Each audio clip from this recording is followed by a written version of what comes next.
And so standing on data, as you said, is extremely important at this time, but also standing on historical fact and implication that arts and culture matters, and it has historically mattered to people, and it will continue to matter to people. So how can we stay at the forefront and the right side of history and making sure that it continues in a meaningful and impactful way?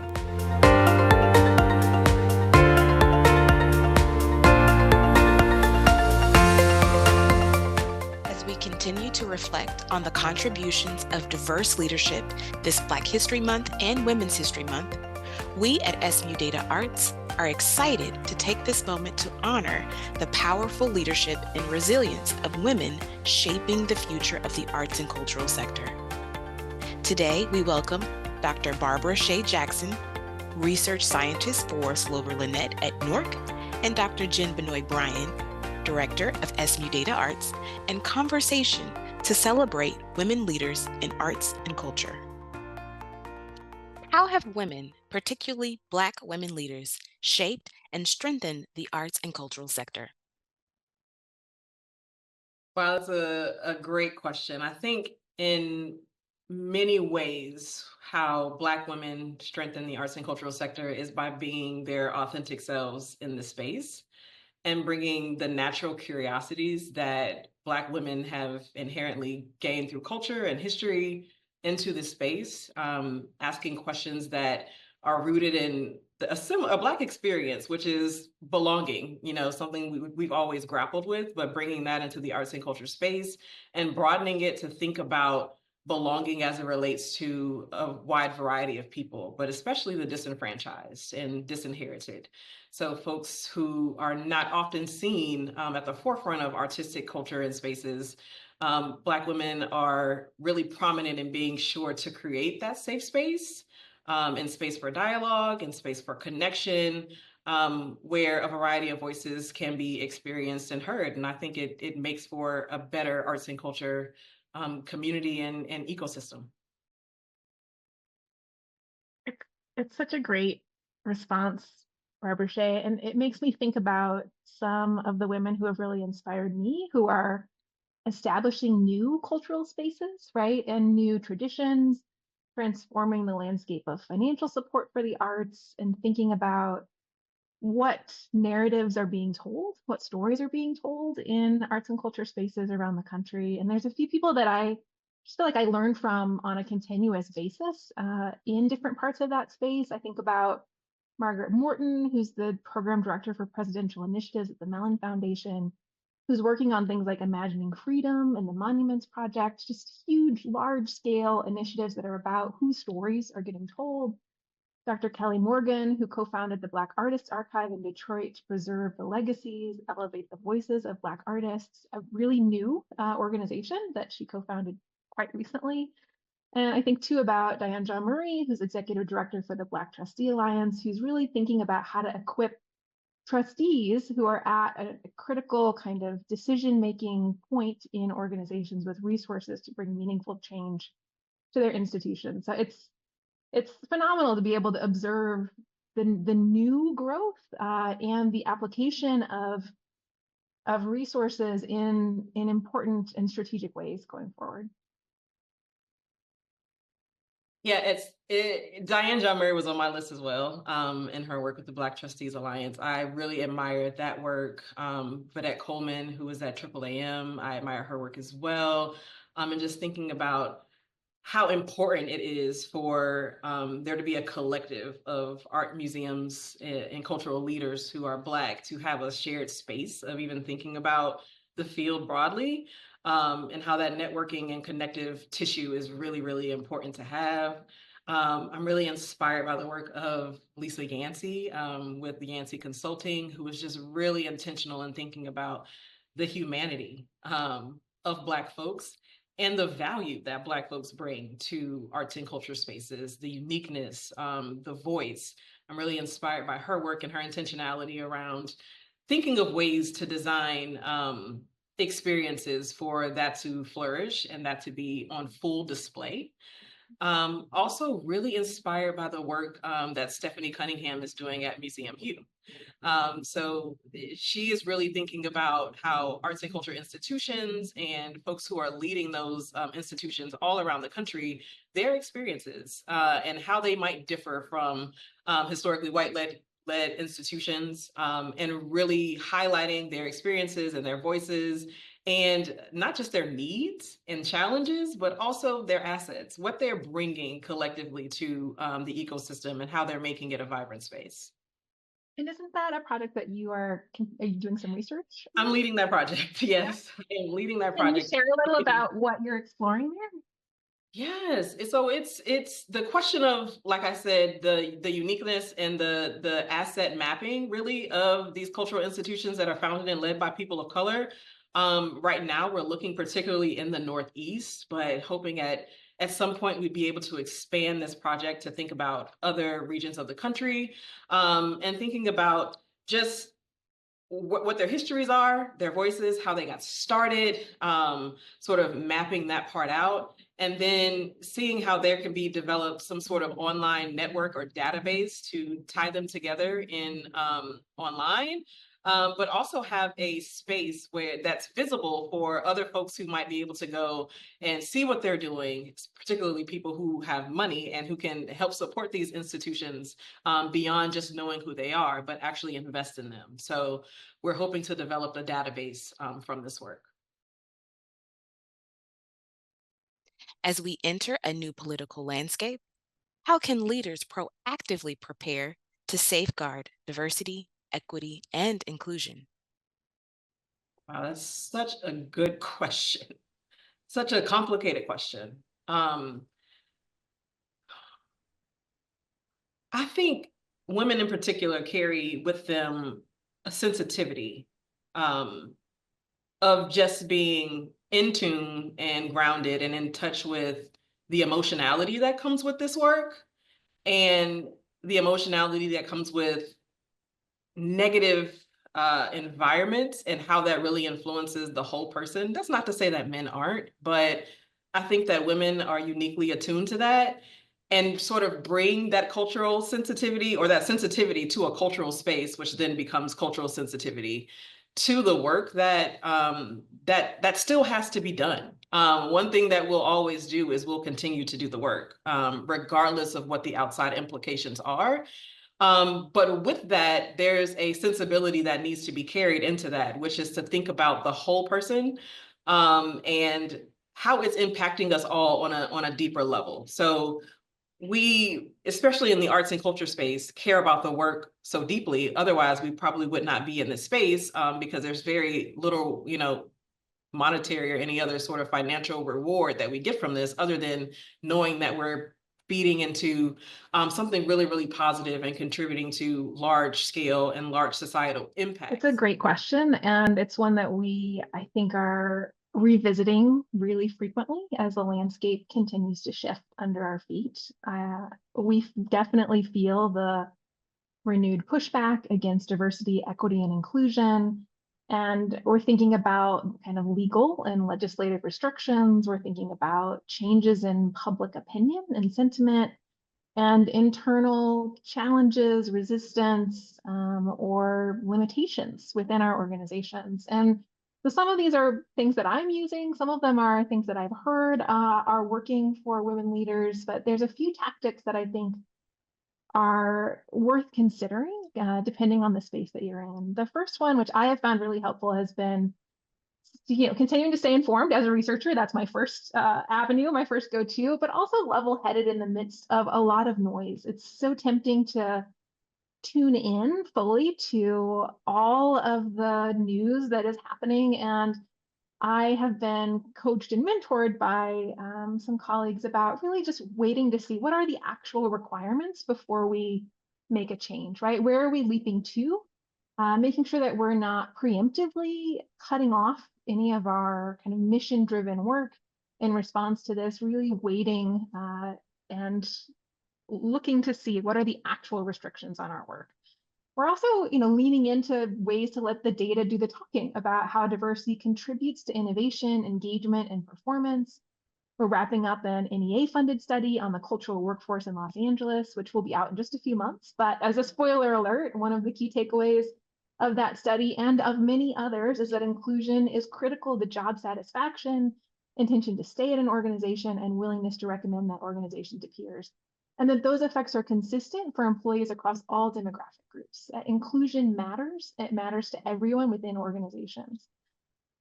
We're also thinking about how do we as leaders model inclusive leadership by continually re-examining practices to ensure diverse hiring, inclusive team dynamics, equitable pay structures. And we're strategically thinking about where do we partner? Where do we spend our time and resources? What kinds of questions and research topics do we tackle so that we can continue to advance insights around equity and fairness to maintain momentum, even if there are some challenges or roadblocks put up in our path? I think you bring up some really great points, Jen. And I think all of the things you outlined at the beginning of sort of this segment about the fears and the challenges that we're anticipating, I think are all true. I want to add just one thing too. I think that we're anticipating a new opportunity to show up even more impactful, because the work is going to continue to go forth. It's about being creative and finding new approaches to the work, which it can be exciting. It can be an exciting, I mean, admittedly, it's daunting. It's a daunting thing to have to do, but because we care about this work, particularly the women that I'm inspired by and the women that I work closely with at Slover Linett at NORC, we're really entrenched in caring about arts and culture continuing. We understand how it has large and huge data-proven impacts to health and well-being, and that is really, really important and critical to our society, regardless of whether or not administrations think that it might be. It's proven to be critical. And so standing on data, as you said, is extremely important at this time, but also standing on historical fact and implication that arts and culture matters, and it has historically mattered to people, and it will continue to matter to people. So how can we stay at the forefront and the right side of history and making sure that it continues in a meaningful and impactful way? And I think that's the women that I've been around and that I am in communication with and in community with, that's sort of the thing that continues to drive us towards the work. That's really powerful. And I think it's what continues to drive many of us in this field, right? Why we're here, as you framed. I love that. How can research serve as a tool for sustaining the arts and maintaining an inclusive cultural sector? So data often quantifies what we already anecdotally know.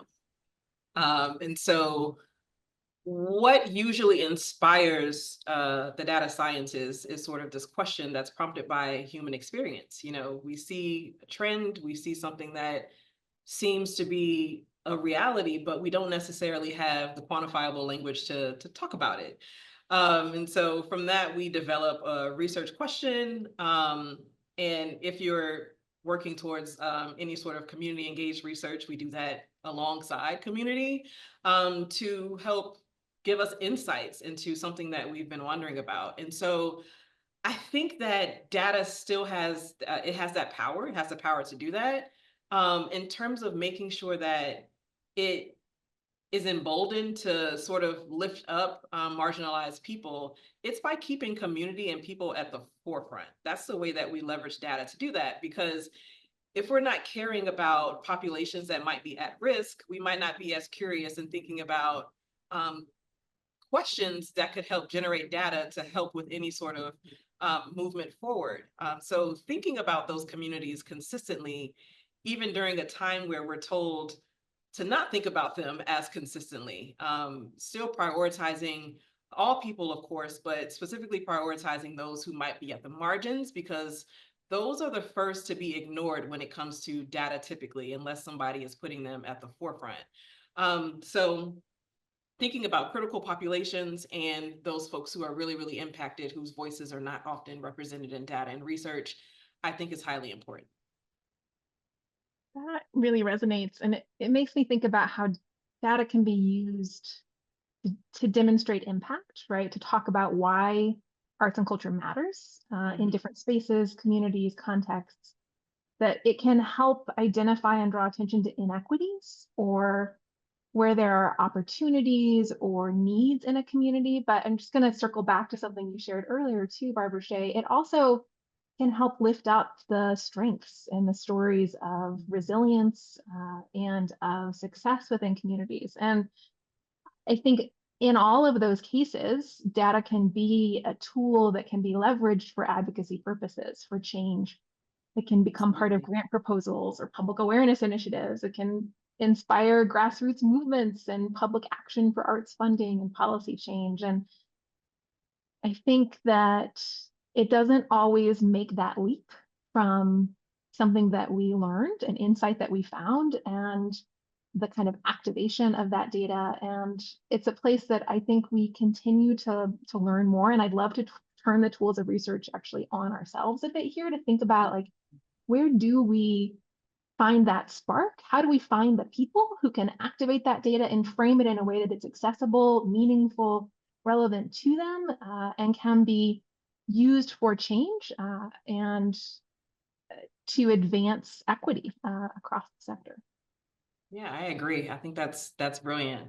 I think that's completely brilliant. I like what you said about it can be used as a tool to see where those inequities are. And I think that's really important because a lot of times people's lack of turning a lens to marginalized communities is just a lack of awareness. You know, if I'm not a part of that community or marginalization, you know, I'm not thinking about it. But once they see it, it also creates a critical opportunity for empathy and sort of a renewed lens or perspective that might even push folks into advocacy for those marginalized groups when otherwise they might not have been. I so agree. And I think when people can see themselves in that data, when they can find their community in it, in whatever way that they're defining it, probably many ways that they're defining it, that's when I think you start to see that connection, that relevance, that moment. And so continuing to push ourselves as researchers to think about how are we involving community really from the beginning and shaping the questions so that they're relevant, and exploring the findings along with community members and thinking about what are the actions that are meaningful to them that we can support. That's where you see change happen, I think. Yeah, I agree. I agree with that. We've been grappling a lot with narrative change on our end at Slover Linett at NORC as we sort of face these new terrains, because it's been sort of this inciting to shift language. And in doing that, we want to make sure that our values still align with what we say we are and what we say we do. And a lot of that is sort of connected to narrative change. We're wanting to shift people's perspectives, but we're also forced to clarify on our end, like, what do we mean by equity when we say equity? What do we mean by community engaged research when we say community engaged research? And a lot of that defining is connected to thinking about the narratives that have been put in place historically around those topics, you know? And so even thinking about community engaged research, the historical implications of that were something negative, like the Tuskegee experiment or Milgram's experiment, when social science was used towards the negative. And so people have an incorrect and improper but justified view of social research because of that. And they've built a narrative and a perspective around that. And so when we talk about narrative change work, it's about how do we shape people's perspectives of the power of research and what research can do. And maybe even research is not the proper term. Maybe we need a new term to think about doing this kind of work. So narrative change and the way that we think about connecting with community is really important, because it's difficult to really get down into the nitty gritty and connect with community when you're a representative of something that has been harmful. So that's something we've been really, really grappling with as of late. Can you share? It's fascinating. And likewise, I think we're grappling with some of that legacy too. And I'm curious if there's more that you would be in, and we could find another time for this too, if you want to punt on it. But I'm curious if there's more that you could share around what that grappling looks like? What's the structure of it for you? No, that's a great question. I think we're sort of at the curtain raising of the grappling. And so we haven't completely figured it out yet because all of this stuff is just so new to us. But it means we're in spaces where equity might not be appropriate and we can't be as full-throated about that work. How can we use maybe even more clarifying and direct language to say what we do that sort of circumvents that what they're calling a trigger word? And so we do culturally responsive research that considers the needs of a diverse range of communities. And so that's essentially what equity is when you think about it, but we also never really take the time to think about what we mean when we say equity. And so it's forcing us to really break down that language. And so that process is a lot of interrogating, a lot of looking at what we say, assessing what our values are, and saying things more directly that speak to who we say we are and what we do. That might be not the language that is flagged at the moment, but still gets at what the core at the core we believe we do and who we are. It's really powerful. And it makes me think that there must be others going through that. There must I be. hope, right? That there are others going through Right. examination. Like, is there space for some community and some support there that Yeah. could be beneficial more broadly? And ultimately, part of this is about individual organizational identity. It's not something that can be decided collectively, but it would be fascinating to pull together some of the resources, paths, decisions that have been made on a more granular level to think about what that means and to help others who are on that journey. Yeah, that would be great. And I know that I think AAM creates a like dictionary or lexicon of like field terms that are used prevalently like in the field. And I'm wondering if they're doing this grappling right now too, because all this language is under attack. How can the sector continue to uplift and support women's voices, especially leaders of color?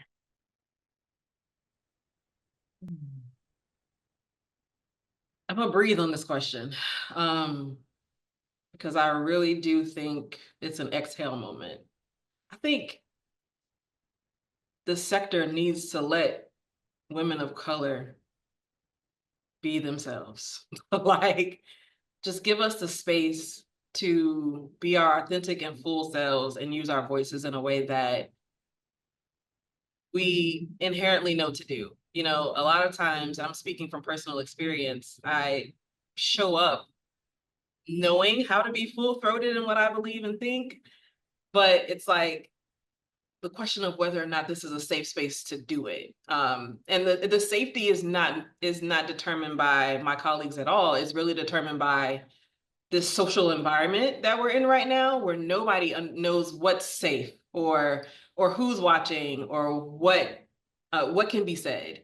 And so in understanding and knowing that there's a collective of people who are working in the cultural sector just to create spaces for people to show up, to be their full selves and to be full-throated in their stance, and to provide tools and resources to help support them in doing that. And to help navigate these really difficult times by continuing to generate community, continuing to generate conversation, and to be a resource for people to be able to, or to build resources for people to be able to lean on in these really difficult and confusing times, I think is really key. I really appreciate that. And I think that part of it is about getting out of the way, right? Yeah. There's all kinds of ways to prioritize representation and leadership on teams, but I really think about providing platforms, amplifying voices, stories, artistic expression, thinking about where you collaborate and where you support in really strategic ways.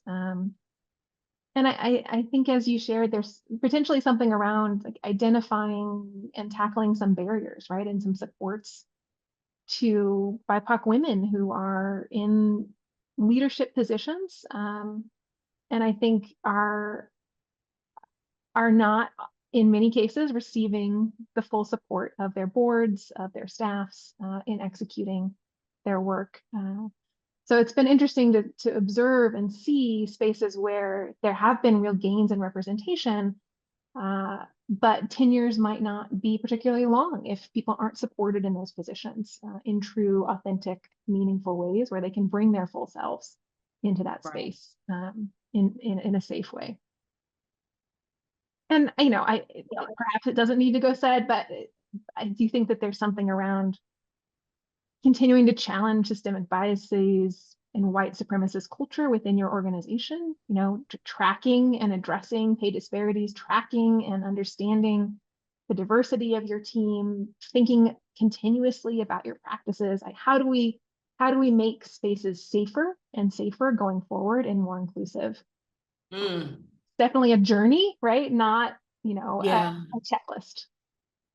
No, I think that's really key and important, because how can we really continue to fight the outside, of the sector, dismantling these sort of hierarchies about what arts and culture is and what it can be and who it's for, when internally there might be some problematic seeds that need to be uprooted and tended to.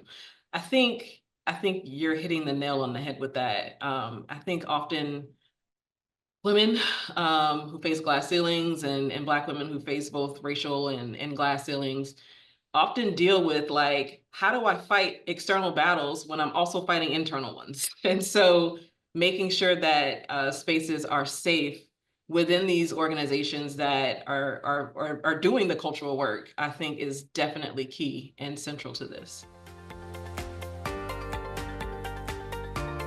A warm thank you to Dr. Jackson and Dr. Benoit-Bryan for sharing their insights, wisdom, and passion for shaping a more inclusive and resilient arts and cultural sector.